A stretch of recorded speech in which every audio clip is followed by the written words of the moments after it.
নমস্কার বন্ধুরা, পম্পার kitchen and Bangla ব্লগে আপনাদের সবাইকে জানাই স্বাগতম। তো আজকে সরস্বতী পুজো মানে পঞ্চমী। তো পঞ্চমী সরস্বতী পুজোর অনেক অনেক শুভেচ্ছা ও ভালোবাসা জানাই।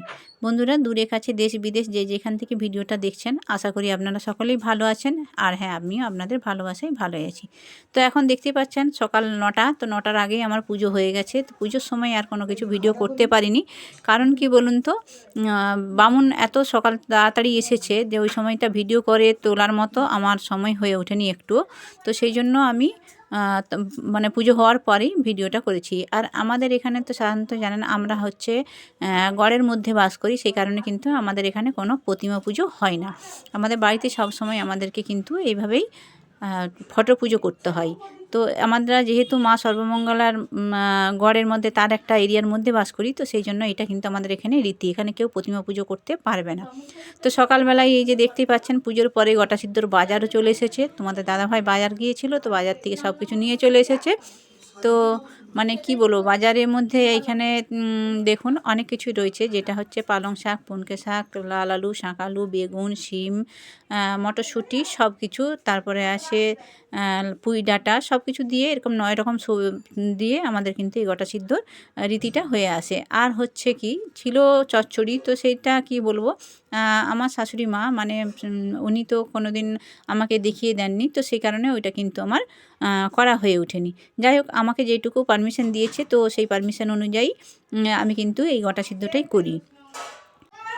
শুভ সন্ধ্যা বন্ধুরা, আজকে শুভ পঞ্চমীর অনেক অনেক শুভেচ্ছা ও ভালোবাসা আপনাদের সবাইকে। আশা করি সকলেই ভালো আছেন। হ্যাঁ, আমিও ভালো আছি। তো সারাদিনের অনেক ব্যস্ততার মধ্যে ভিডিও তেমনভাবে করা হয়নি। আর এখন তো জানেন যে মানে সরস্বতী পুজো মানে বামুনের কি তাড়া। তো যাই হোক, সকালবেলায় বামুন তাড়াতাড়ি করে পুজো দিয়ে চলে গেছে আমাদের। আর এখন হচ্ছে গোটা সিদ্ধ। তো গোটা সিদ্ধ ওই পঞ্চমী উপলক্ষে আমাদের গোটা সিদ্ধ হয়। আর বাকি কিছু রান্না ছিল, তো সেগুলো আমার শাশুড়ি মা করেনি বলে সেগুলো আমি এখন আর করিনি। কারণ সেই যখন পারমিশন দিয়ে যায়নি, সেই জন্য আমার আর করা হয়ে ওঠেনি। তো আজকে এখন শুধু আছে বলতে গোটা সিদ্ধটাই আছে। তো গোটা সিদ্ধটাতে আমি কী কী দিই সেটা আপনাদের সাথে একটু শেয়ার করে দিই। হ্যাঁ, আমি বাজার আসার পরে অবশ্যই আপনাদেরকে দেখিয়েছি, তারপরেও যেভাবে আমি রেডি করেছি তো সেটা একটু আপনাদেরকে শেয়ার করে দিই।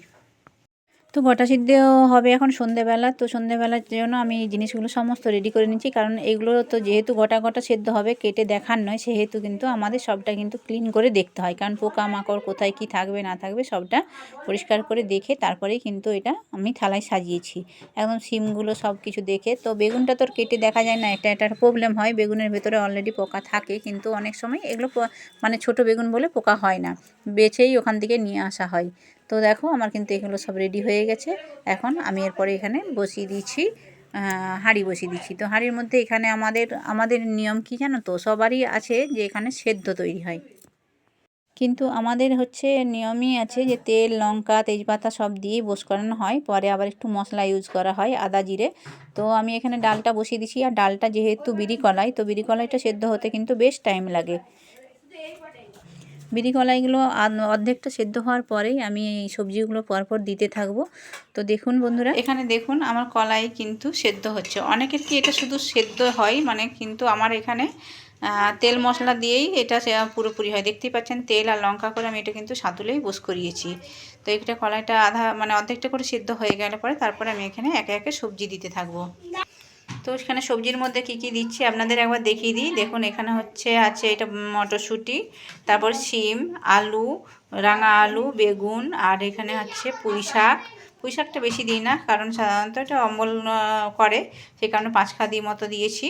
আর এখানে দেয়া হবে পুনকা শাক, এই যে পুনকা শাকটা দেয়া হয়। আর সাথে দেয়া হয় পালং শাক। পালং শাকটা দেখুন একটু কিন্তু এটা শিকসহ, তো এই শিকসহ পালংই কিন্তু গোটা সিদ্ধর জন্য দরকার হয়। তো অনেকের বাড়িতে এই গোটা সিদ্ধ আছে, কিন্তু আবার অনেকের বাড়িতে নেই। অনেকে কিন্তু এই গোটা সিদ্ধ খেতে অনেকেই ভালোবাসে। আর অনেকের বললাম না যে সেদ্ধ হয় শুধু, তো মুগ আর মুগ ডাল মানে মুগ কলাই আর বিরি কলাই মিশিয়ে হয়, কিন্তু আমার বাড়িতে হয় এটা তেল মশলা দিয়েই হয়, সাথে এটা কিন্তু আমার বাড়িতে হয় বিরি কলাই দিয়েই। তো চলুন দেখতে থাকুন। ভিডিওটা যদি ভালো লেগে থাকে অবশ্যই লাইক কমেন্ট দিয়ে থাকবেন। এখানে যে কলাইটা সেদ্ধ হচ্ছে, সাথে আমি একটুখানি দিয়ে দিলাম নুন। আর নুনটা দিলে পরে কলাইটা ভালোভাবে সিদ্ধ হয়ে যাবে। অর্ধেক অর্ধেক সিদ্ধ হয়ে গেলে পর তারপরে একটা একটা করে সবজি দেবো। তো চলুন আমি এটা এখন সিদ্ধ হোক, সাথে আমি সবজিগুলো ধুয়ে নিই। সবজিগুলো ধোয়ার জন্য আমি এখানে নিয়ে নিচ্ছি পরিমাণ মতো জল। তো আমি প্রথমে এখানে দিয়ে দিচ্ছি রাঙা আলুগুলো, কারণ রাঙা আলুগুলো একটু ডাস্ট বেশি থাকে, এগুলো ধুয়ে মানে একটু চকুটি চকুটি যদি না ধুই তো এটার মানে ধুলোগুলো বেশি লাগে। আমার এখন রাঙা আলুগুলো ভালো করে ধোয়া হয়ে গেছে, আমি এগুলো এখন তুলে রাখছি। এরপর ধুয়ে নেবো সাদা আলুগুলো, যেগুলো গোল আলু। তো এখানে আমি দেখুন কটা 4টে 3টে 7টে আলু নিয়েছি, কিন্তু আলু তো বেশি খাওয়া হয় না, তো এই আলুগুলো আমি ভালো করে। তো এরপরে আমি জলটা চেঞ্জ করে নিচ্ছি দুটো আলু ধুয়ে। তারপরে আমি এখানে দিয়ে দিলাম বেগুনগুলো ধুয়ে নেব। বেগুনে তো তেমন কিছু অপরিষ্কার থাকে না সাধারণত।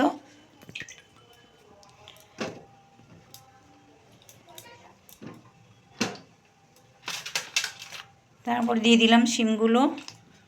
এরকম করে সব সবজিগুলোই আমি এখান থেকে পরিষ্কার করে একটু ধুয়ে নিচ্ছি। তারপরে দিয়ে দিলাম মটরশুঁটিগুলো আর যে 5 খাদি পুঁই শাক রয়েছিল তো সেইগুলো। এগুলো ধুয়ে নেওয়ার পর বন্ধুরা আমি এবারে শাকগুলো ধুবো। শাকগুলো ভালো করে না ধুতে হবে, সেটা আপনারাও জানেন, কারণ শাকেতে প্রচুর বালি থাকে।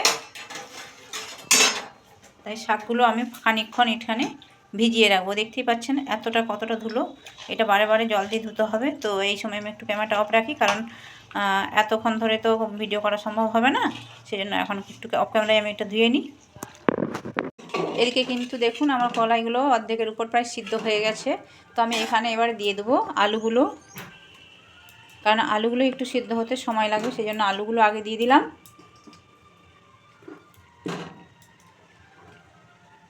তারপরে দিয়ে দিলাম বেগুনগুলো, তারপরে দিয়ে দিচ্ছি রাঙা আলুগুলো।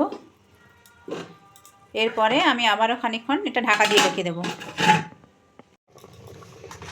তো এরপরে বন্ধুরা দেখুন আমার আলু টালুগুলো বেশ সিদ্ধ হয়ে গেছে। এরপর আমি সবজিগুলো দিয়ে দিচ্ছি, আমি আবারও একটু ঢাকা দিয়ে দেবো। দেখুন আমার আলু এগুলো সব সিদ্ধ হয়ে এসছে। তো আমি এখানে একটু দিয়ে দেবো হলুদ, কারণ আমাদের হলুদও দেওয়া চলে। আমি এখানে অল্প পরিমাণে হলুদ দিয়ে দিচ্ছি।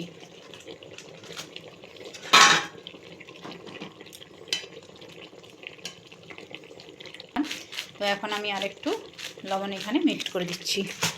তো ওগুলো সবজি সব পড়ছে তো সেই জন্য আমার আলুগুলো কিন্তু খুব ভালোভাবে সেদ্ধ হয়ে গিয়েছে। তো বন্ধুরা দেখো আমার কিন্তু কটা সিদ্ধটা হয়ে গেছে, দেখতেই পাচ্ছ সুন্দর, কিন্তু একদম মানে শাক টাকগুলো খুব ভালোভাবে সেদ্ধ হয়ে গেছে, একদম খুব সুন্দরভাবে সেদ্ধ হয়ে গেছে।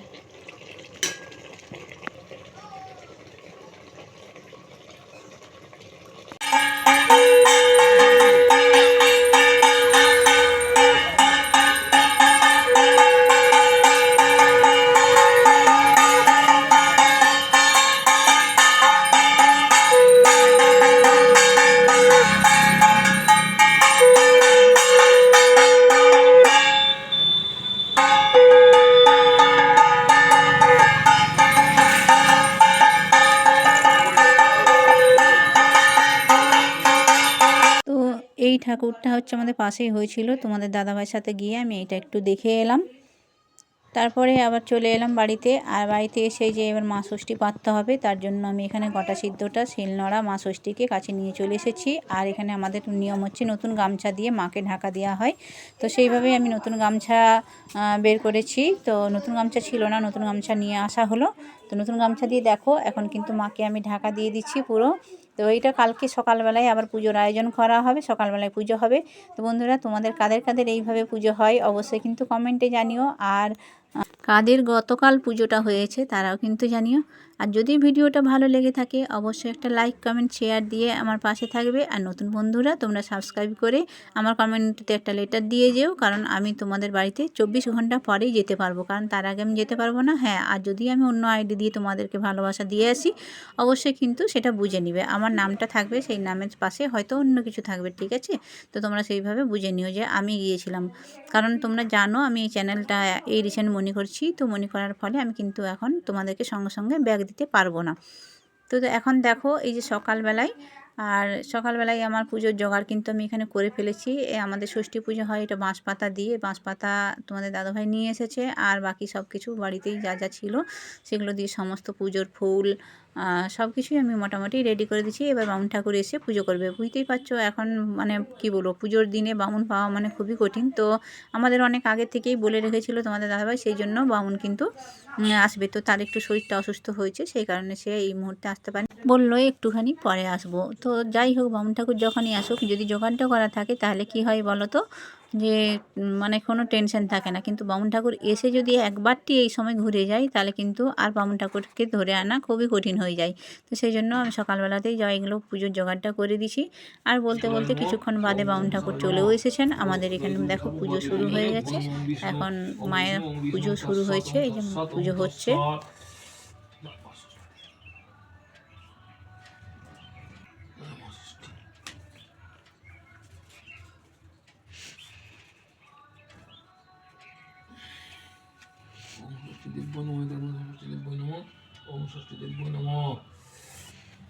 তো এখানে আজকে ষষ্ঠী পুজো, তো সেই জন্য কী হয়েছে বলতো, মা ষষ্ঠী মানে শিলকে আজকে খুব সুন্দর করে ঠাকুরমশাই আগে সাজিয়ে দিয়েছেন। দেখতেই পাচ্ছ তোমরা, বাঁশপাতা, ফুল, তারপরে হলুদ দিয়ে তারপরে সিঁদুর দিয়ে সব কিছু দিয়ে আগে মা ষষ্ঠীকে সুন্দর করে সাজিয়ে তারপরে কিন্তু এই পুজো চালু হয়েছে। পুজো হচ্ছে এখন। উপকরণ দ্রব্য সামগ্রী মূর্তি মিষ্টান্ন ফলমূল মিষ্টান্ন সহিত পূজনীয় দেবতাগণের ভন হইতে অধিপতে শ্রী বিষ্ণু নম সৌপকর্ণ জয় অনি জনম পূজনীয় দেবতাগণের ভন হইতে অধিপতে শ্রী বিষ্ণু নম সম্প্রদান ষষ্ঠী দেব ধূপম ষষ্ঠী দেব নম দীপম ষষ্ঠী দেব নম ষষ্ঠী। তো বন্ধুরা, আমার এখন পুজো হয়ে গেছে, দেখতেই পাচ্ছ পুজো কমপ্লিট হয়ে গেছে। তো আজকের মতো ভিডিও এখানেই শেষ করলাম। তোমরা সকলে ভালো থাকবে, সুস্থ থাকবে। কাল আবার একটা ভিডিওর সাথে তোমাদের সাথে দেখা হবে।